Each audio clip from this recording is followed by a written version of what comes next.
La ciudad es nuestro laboratorio, un podcast del Centro de Desarrollo Urbano Sustentable, CDEUS.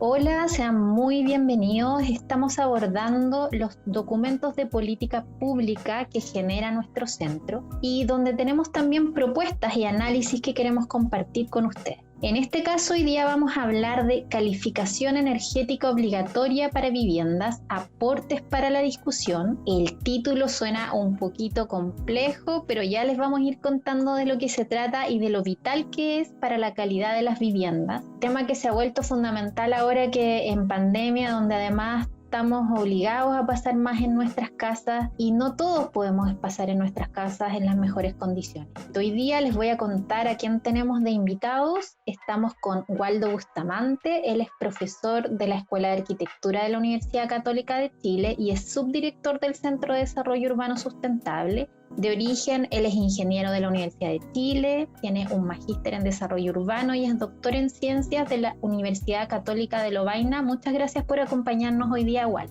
Gracias a ti. Felipe Encinas es nuestro otro invitado. Él es profesor de la Facultad de Arquitectura, Diseño y Urbanismo de la Universidad Católica también. Es secretario académico de la misma institución. Es investigador responsable en el Fondesit sobre pobreza energética. De origen, él es arquitecto de la Universidad Católica, magíster en ciencias de la Universidad de Nottingham y doctor en arquitectura de la Católica de Lovaina. También, por supuesto, es investigador de CDEUS. Así que muchas gracias, Felipe, por estar con nosotros. Muchas gracias por la invitación también. Antes de entrar más de lleno en las propuestas del documento de política pública, calificación energética obligatoria para viviendas, quiero que me cuenten qué es la eficiencia energética cuando pensamos en las construcciones. ¿A qué nos referimos?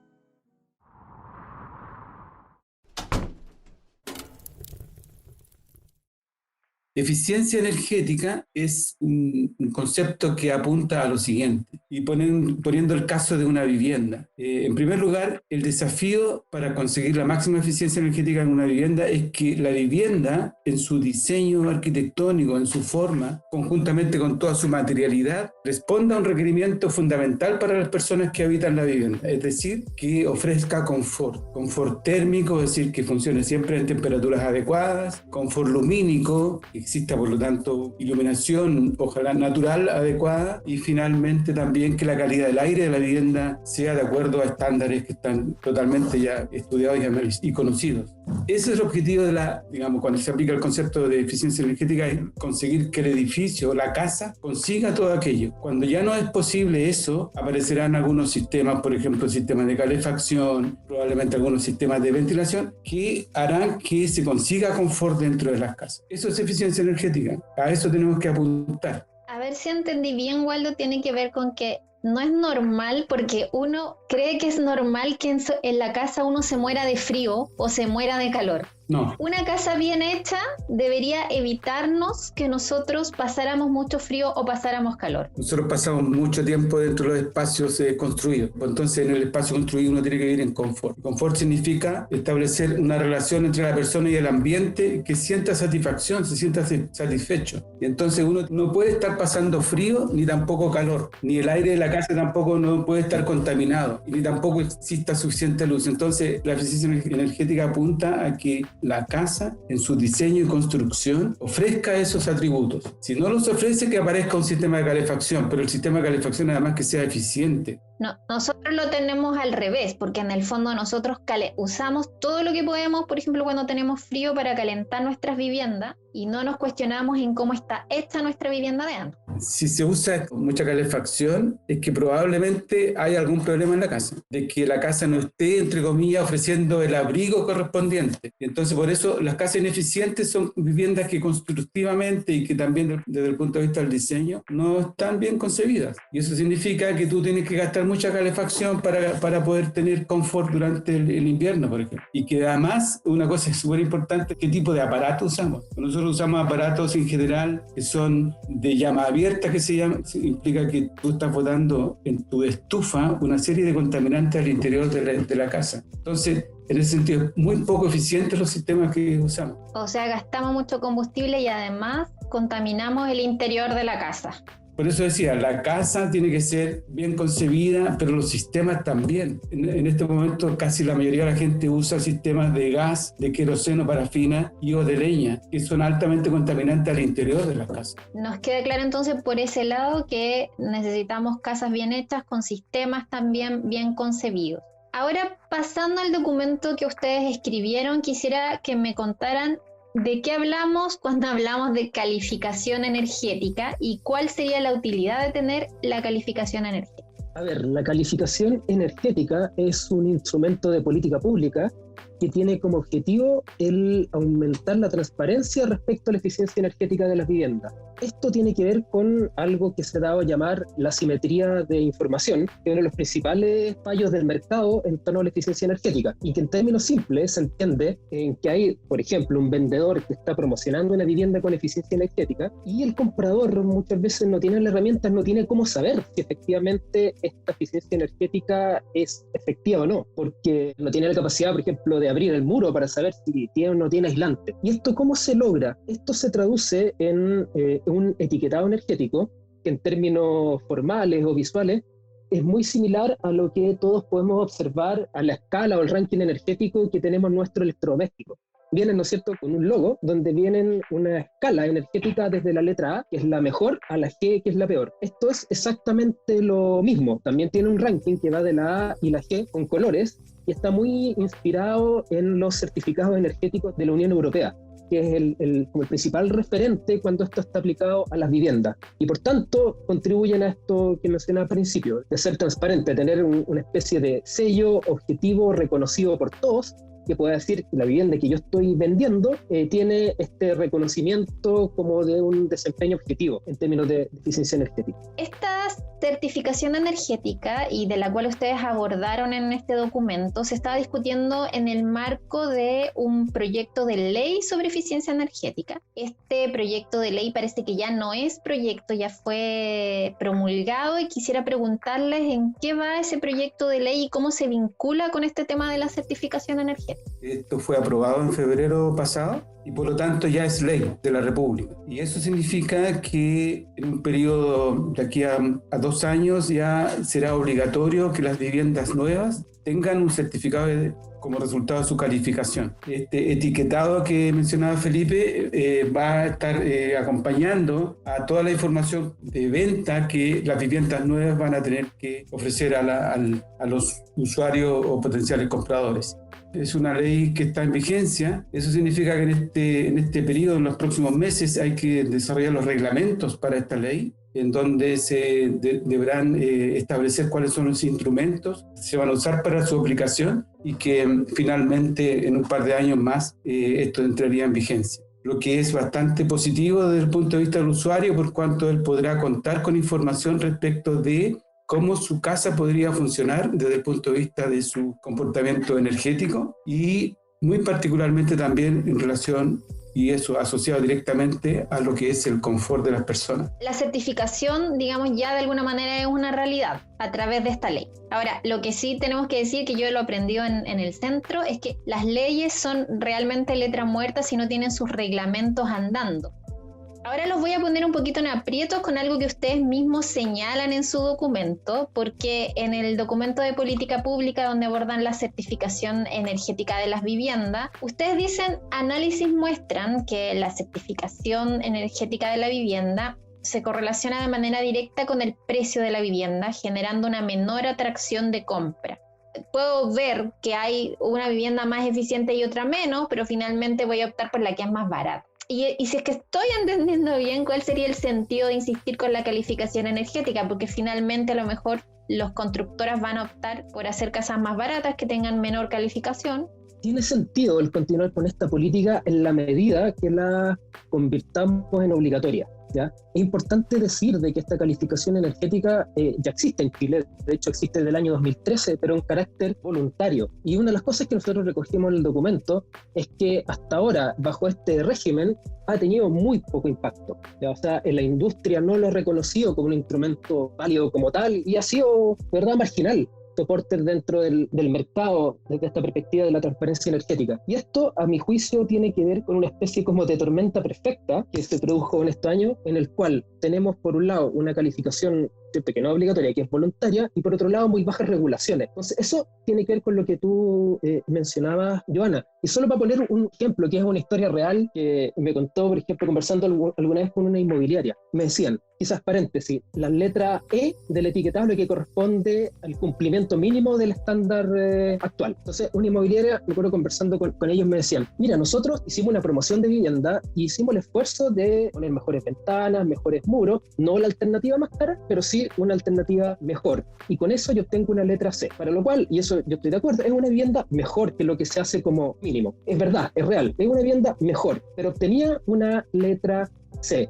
Y por lo tanto, sí, a mí me interesaba promocionar esta vivienda como con eficiencia energética, pero desde el punto de vista de la promoción, de la publicidad, una letra C no me ayuda en nada, sobre todo porque mi competencia está haciendo menos esfuerzo que yo en términos de eficiencia energética y vende su vivienda como sustentable. Entonces, finalmente, genera un incentivo súper perverso porque hay una competencia desleal. Entonces, finalmente, que tenía esta vivienda C, dice, ¿sabes que yo me olvidé? No pongo nomás la etiqueta, y si el otro dice que es sustentable, yo digo que soy súper sustentable. Y empieza a ver como una escalada de argumentos, de promoción, de publicidad, que termina siendo un poco humo, muy poco basado en atributos reales de eficiencia energética, que es justamente lo que le interesa combatir este instrumento.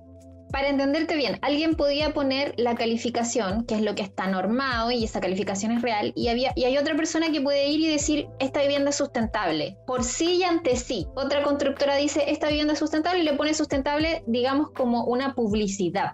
Exacto. Y no hay manera, obligatorio, da lo mismo y lo puede poner. ¿La certificación tiene sentido entonces cuándo? O sea, ¿qué deberíamos agregarle o cómo debería implementarse para que efectivamente sirva de algo? ¿Deberíamos prohibir que hayan otras que puedan poner que la vivienda es sustentable? A ver, el sentido de esto que es de la ley es que es obligatoria. O sea, independiente que tú quieras llamar tu casa como quieras, tú tienes que tener tu etiquetado, pero esto tiene que estar también acompañado con mejores regulaciones, ¿ya? Esto que tú mencionas del incremento de los precios, en Europa, por ejemplo, se ha estudiado harto, donde, a ver, tenemos que decir que tiene un estándar base mucho más alto. Entonces, claro, generan lo que en la literatura le llaman los market premium, que son mercados que al tener mejores condiciones de eficiencia energética, mejoran su precio, aumentan su precio. Entonces se capitalizan las mejoras técnicas, por decirlo en términos como bien técnicos. Y eso se traduce, por ejemplo, según los estudios, en 4 o 5%, por ejemplo, por una mejora en uno de los peldaños o escalones de la letra, que puede pasar de una C a B o B a A, puede aumentar incluso hasta eso, más o menos un 5%, pero en mercados como el nuestro, donde tenemos un estándar mucho más bajo, es muy difícil que esta capitalización se produzca de esa manera. Incluso a mí personalmente me preocupa lo que estaría pasando con las viviendas, ya no las A ni las B, sino que lo que está pasando en las F, en las G, ¿ya? O en las mismas E, que están cumpliendo con el mínimo, porque si hay algunas que están aumentando en su valor, otras se podrían desvalorizar. Y finalmente, eso de que estamos hablando de las viviendas más pobres. Entonces, al final, este instrumento, si no tenemos cuidado, también puede empezar a jugar contra y ser otro elemento más que apunte a desvalorizar, a segregar, o sea, otro elemento más de segregación urbana.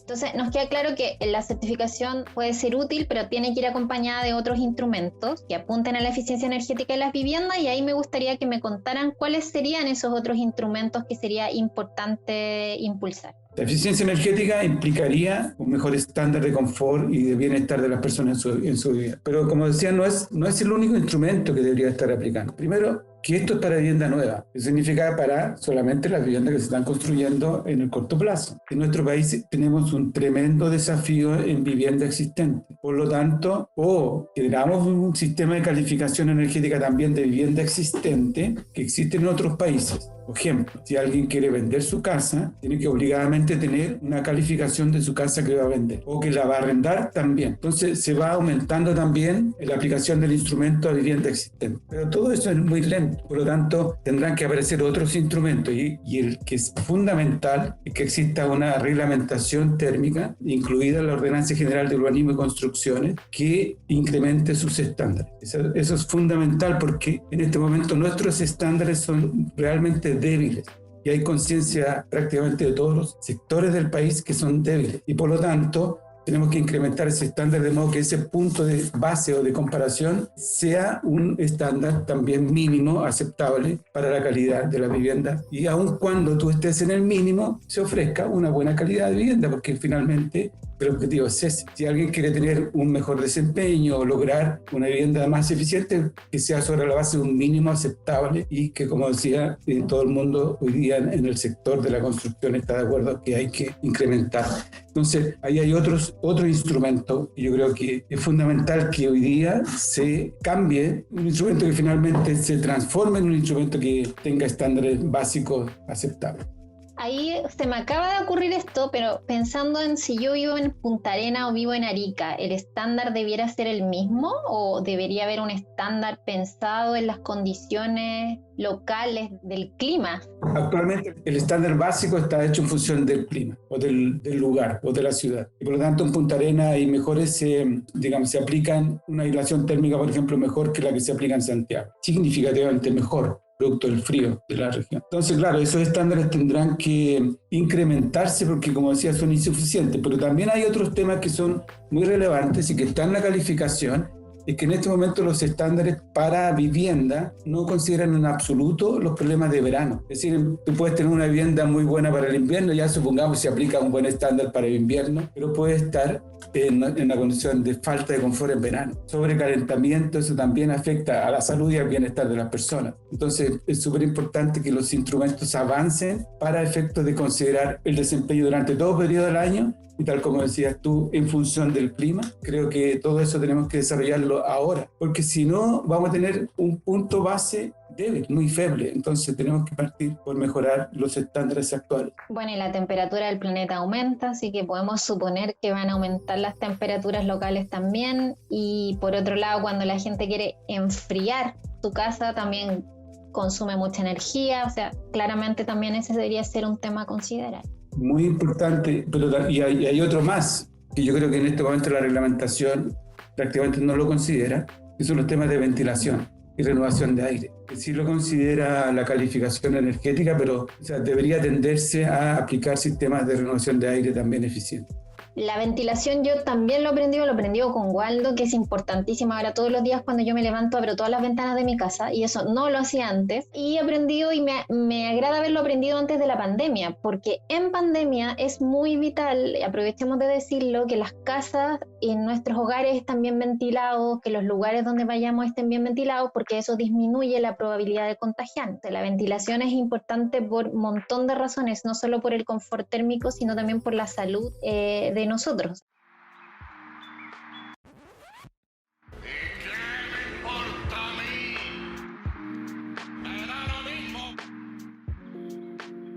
Este documento que escribieron Waldo Bustamante y Felipe Encinas sobre certificación energética, en el marco de la Ley de Eficiencia Energética que se acaba de promulgar, está escrito, bueno, para quien quiera leerlo, está escrito para dar a conocer nuestro punto de vista y nuestras propuestas, pero está pensado en ciertos tomadores de decisiones, en ciertos profesionales del mundo público o privado a los que le podría interesar. Entonces quiero que me cuenten a quién le escribimos este documento, a quién queremos que los lean, a ver si le pasamos el dato para que lo lean. Es importante decir de que este documento es de alguna manera el corolario de un proceso un poco más largo. Nosotros estuvimos presentes en la discusión de la ley, nos invitaron a la Comisión de Minería y Energía, donde presentamos, muchas de las cosas que después recogimos. Por lo tanto, había un primer destinatario, no sé de qué era el Ministerio de Energía, que eran los que promovieron el proyecto de ley, pero también hay otro público objetivo muy importante, que es el Ministerio de Vivienda, que es el principal mandatado para implementar todo esto. Ellos tienen un tremendo desafío, ahora que viene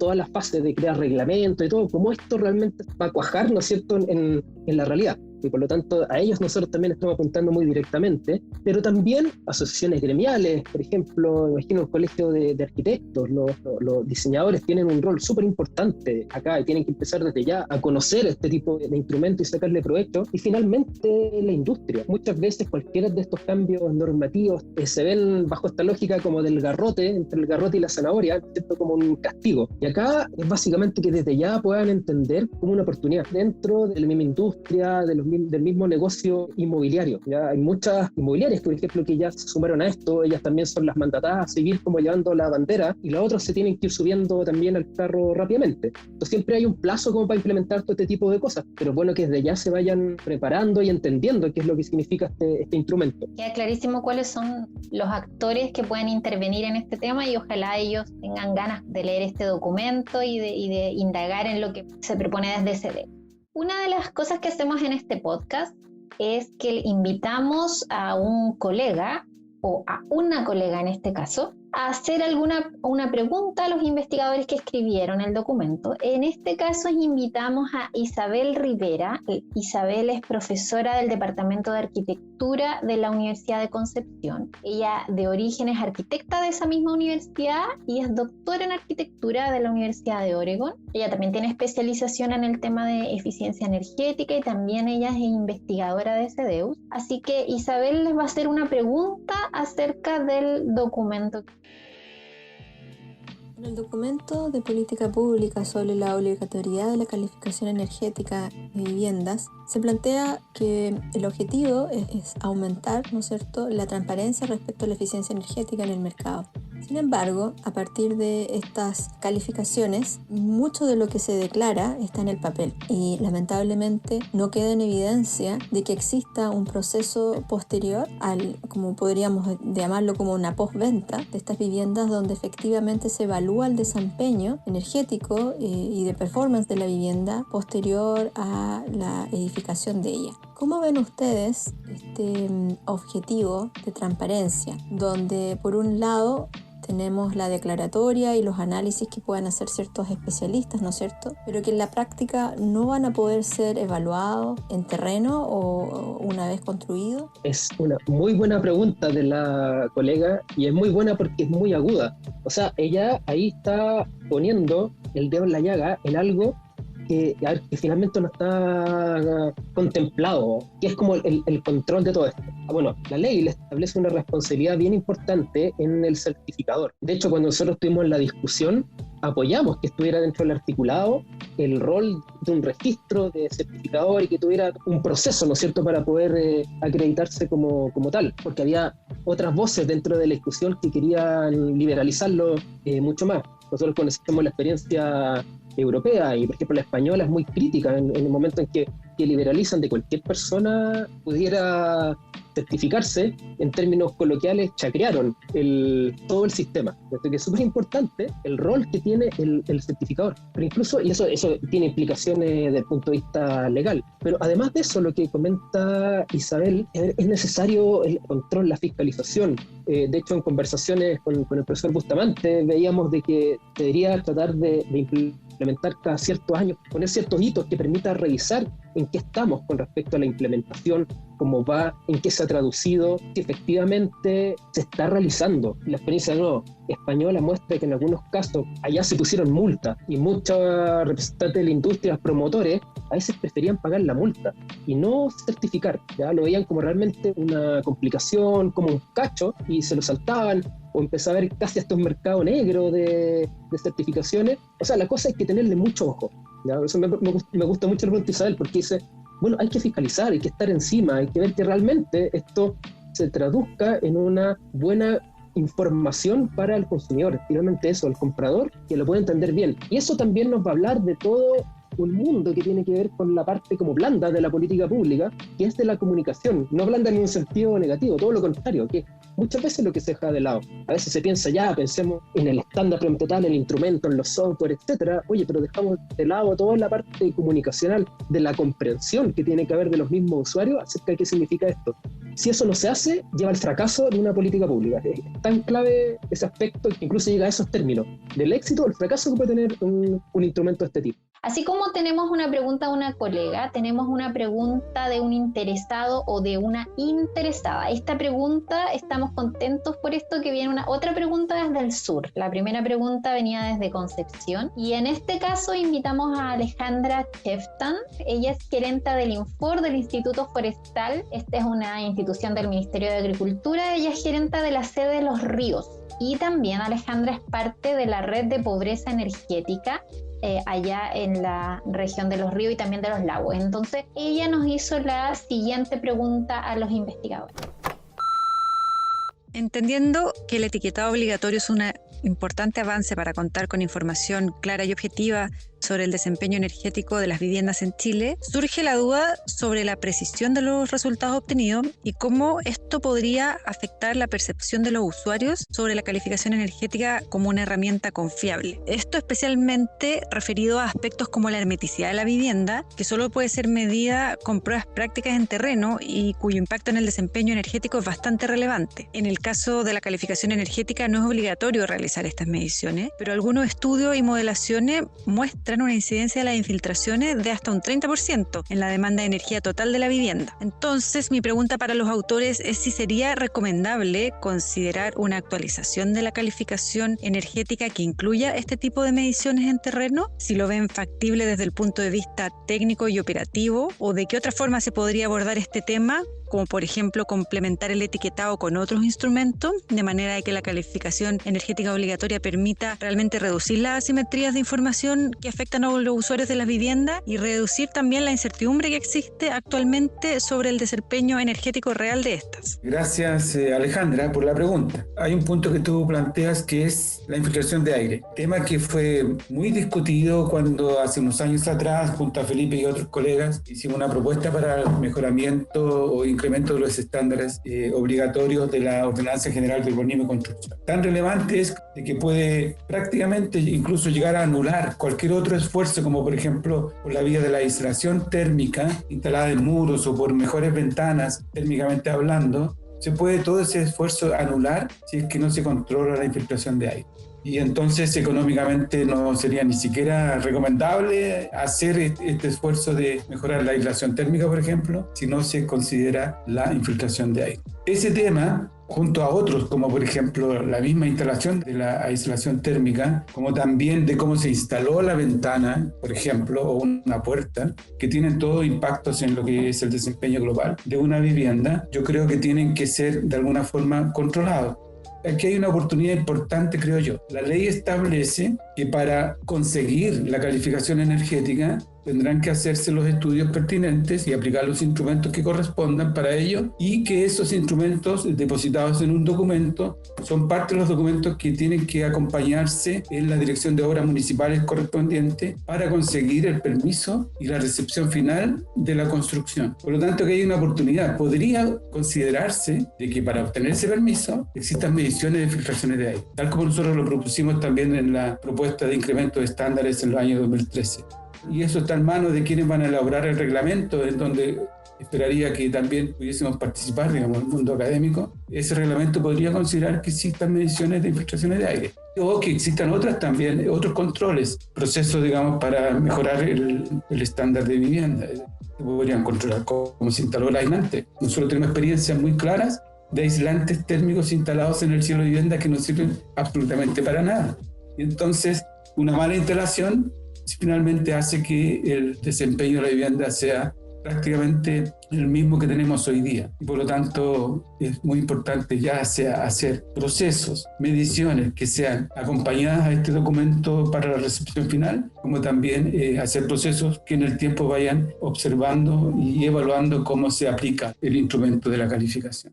Ahora los voy a invitar, a esto le llamamos un minuto de fama, lo que queremos es jugar un poco y pensar que estamos frente a quienes podrían implementar desde el Ministerio de Vivienda, desde otro ministerio, implementar las medidas y echar a andar los instrumentos para lograr eficiencia térmica en nuestras viviendas. Entonces queremos que lo convenzan en un minuto, que les digan por qué es tan importante que llevemos adelante estas propuestas y estas medidas.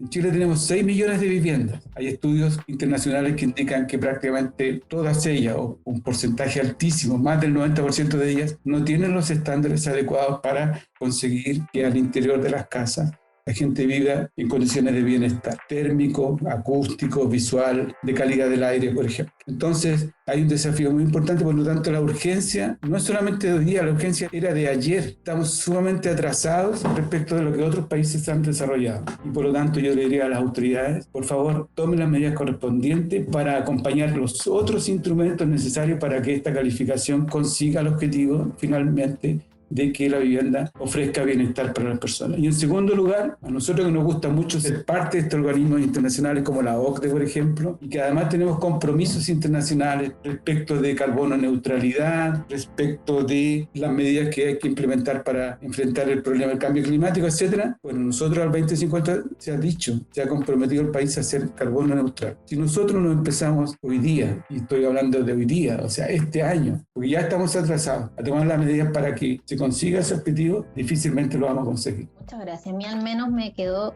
clarísimo por qué es tan importante impulsar estas medidas, que no tiene que ver, como ustedes han dicho, con temas netamente técnicos, sino con la calidad de vida de las personas.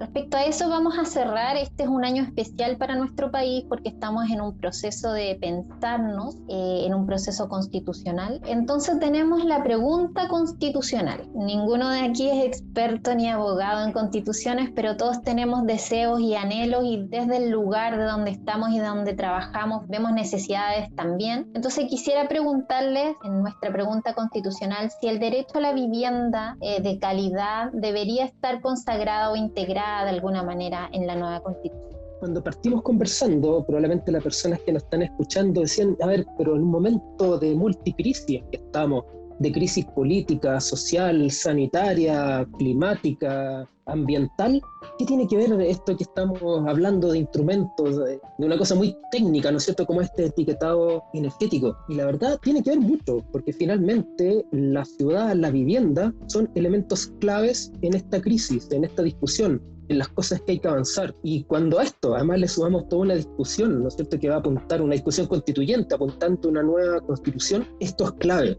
Y en esto hay que ser bien claro, hay muchas constituciones de distintos países que consagran el tema de, realmente hay como dos conceptos principales que se toman en esa discusión, que es la vivienda digna o la vivienda adecuada. Son algunos de los conceptos que aparecen en algunas constituciones, y esto tiene que ver directamente con lo que tú mencionabas, Ivana, de la calidad. Muchas veces nosotros aparece como imaginario apuntando a la vivienda sustentable o la eficiencia energética como solamente algo técnico, como una especie de dispositivo, unos gadgets que le vamos a agregar a la vivienda, de paneles de distintos tipos, y que lo que vamos a hacer es ahorrar energía. Y no, en eso yo quiero ser sumamente claro, es mucho más que eso. Y una vivienda sustentable, si no es digna, no es sustentable. Tenemos que apuntar a eso, vivienda digna, ¿ya? Muchas veces, algo que también Walt me lo menciona siempre, a veces este concepto de la sustentabilidad empezó a aparecer cuando las viviendas empezaron a dejar de ser sustentables, ¿ya? Esto debería estar consagrado como mínimo, y si queremos avanzar hacia una sociedad o un país, ¿no es cierto?, que garantice ciertos derechos, el concepto de eso, de una vivienda digna, ¿no es cierto?, que permita la salud, la calidad de vida, que todos nuestros ciudadanos y ciudadanas se puedan desarrollar de manera armónica, el entorno construido, la vivienda, va a ser clave. Así que animamos que toda esta discusión que se va a iniciar prontamente en torno a esta Constitución lo pueda recoger este elemento de manera muy fuerte y decidida. Es muy importante lo que dice Felipe, y es muy, al menos para mí, grato de trabajar en un centro que en CEDEU se investiga para la calidad de vida de las personas. A veces, ¿para qué se investiga? O a veces parece que los investigadores están lejos, como haciendo cosas técnicas, y no están lejos de nada. Estamos en la sociedad y para la sociedad, para mejorar la calidad de vida de las personas. Muchas gracias por la conversación de hoy día. Yo creo que ha quedado clarísimo. Les recuerdo que hoy día estuvimos conversando con Waldo Bustamante, profesor de la Escuela de Arquitectura de la Universidad Católica, subdirector del Centro de Desarrollo Urbano Sustentable, y con Felipe Encinas, también profesor de la misma facultad de la Universidad Católica, investigador de un Fondesit sobre pobreza energética, y también investigador del centro. Muchas gracias a los dos por habernos acompañado hoy día en La Ciudad es Nuestro Laboratorio. El Centro de Desarrollo Urbano Sustentable, CEDEUS, nace en 2013, fruto de la colaboración entre la Pontificia Universidad Católica de Chile y la Universidad de Concepción, cuenta con recursos del Fondo de Financiamiento de Centros de Investigación en Áreas Prioritarias FONDAP, de la Agencia Nacional de Investigación y Desarrollo ANID, del Gobierno de Chile.